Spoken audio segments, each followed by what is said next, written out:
Assalamualaikum dear learners, I am Dr. Danishta Parveen and you are watching my YouTube channel Dani's Tutorial.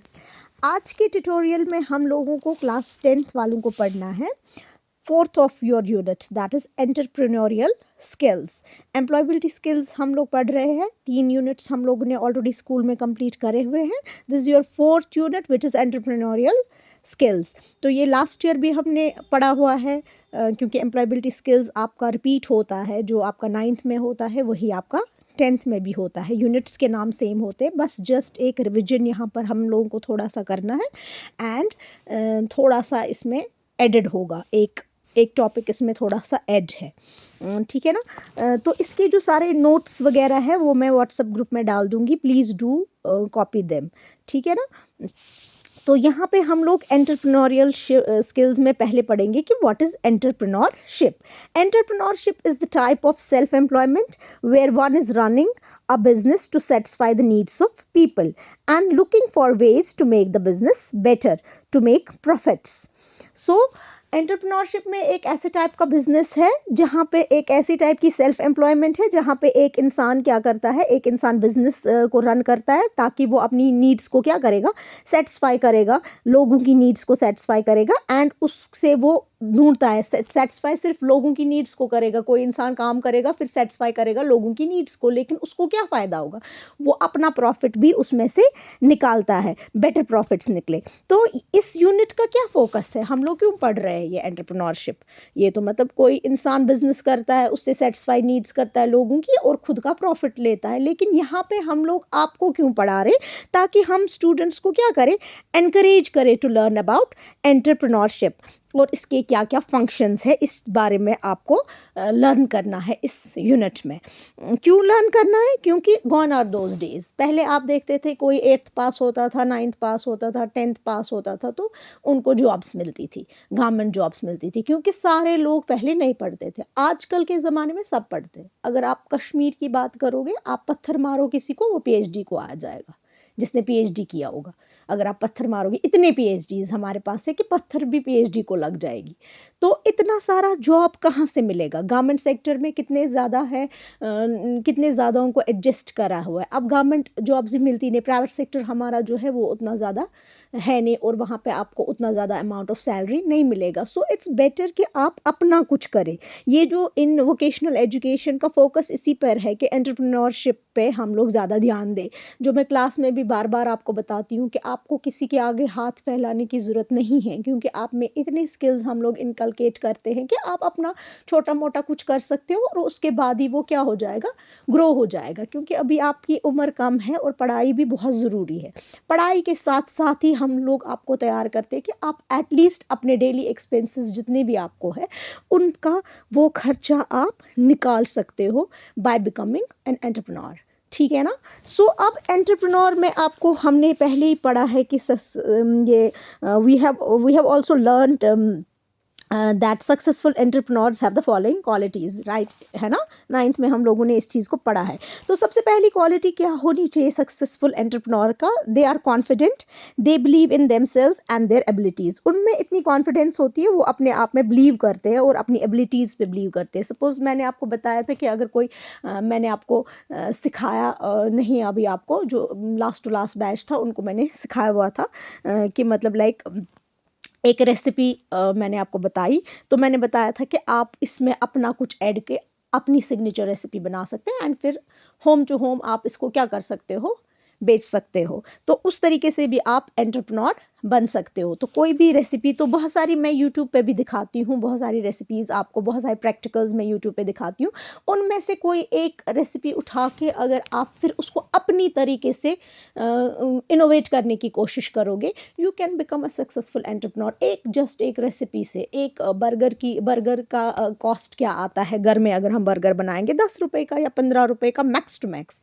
लेकिन अगर आप वही जाओगे बाहर खाने, बाहर किसी आउटलेट पे जाओगे, वो आपको 50-60 रुपीज़ का तो बर्गर मिलेगा ही मिलेगा आपको, when it cost just 15 rupees. अब आप खुद सोचो कि अगर आप अपने घर में बनाओगे और फिर अपने स्कूल में ही उसको क्या करोगे, सेल आउट करोगे, स्कूल में आप सेल आउट कर सकते हो, क्योंकि आप F&B सर्विस के ही हो स्टूडेंट्स, आप लेके आ सकते हो, अपने अपने टाइप का बना सकते हो और उसको फिर सेल आउट करोगे। आप उसको उतनी, फर्स्ट एंड फॉरमोस्ट आप उसकी उतनी कीमत नहीं रख सकते हो, तो धीरे धीरे आपका ग्रो हो जाएगा बिजनेस, ठीक है ना।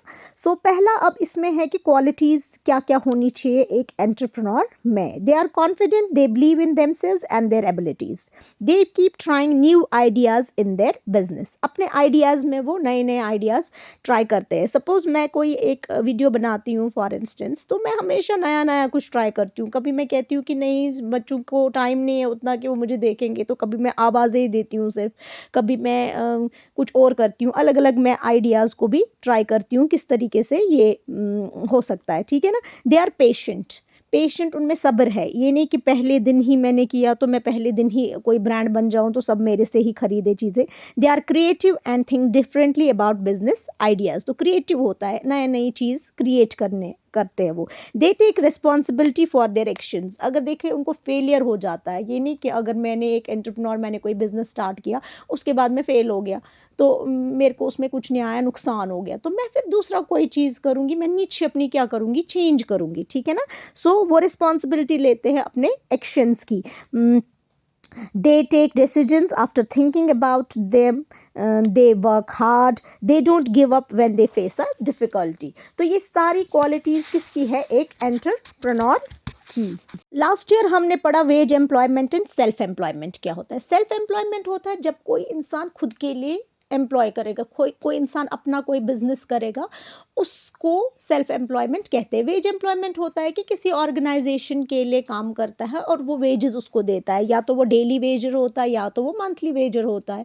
जैसे कि हम लोग एक टीचर्स काम करते हैं, हम लोग किसी ऑर्गेनाइजेशन के तहत काम करते हैं, तो हम लोगों को मंथ के हिसाब से मिलता है अपना पेमेंट। लेकिन कुछ होते हैं डेली वेजर्स, जो आजकल निकलते हैं ना, जो लूज निकालते होते हैं डेली वेजर्स के, हम लोगों की मांगे पूरी करो, हमें क्यों नहीं, उनको डे के हिसाब से मिलता है सैलरी, घंटे के हिसाब से, डे के हिसाब से सैलरी, और उनको बाकी सारे बेनिफिट्स नहीं मिलते हैं। तो वो हो गई वेज एम्प्लॉयमेंट हो गया वो। लेकिन वो मंथली भी होता है, डेली भी होता है। मंथली वालों को बाकी सारे बेनिफिट्स भी मिलते हैं।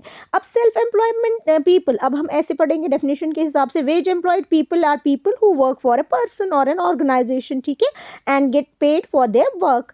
Self employed people are those who start businesses to satisfy the needs of people. A self-employed person who is always trying.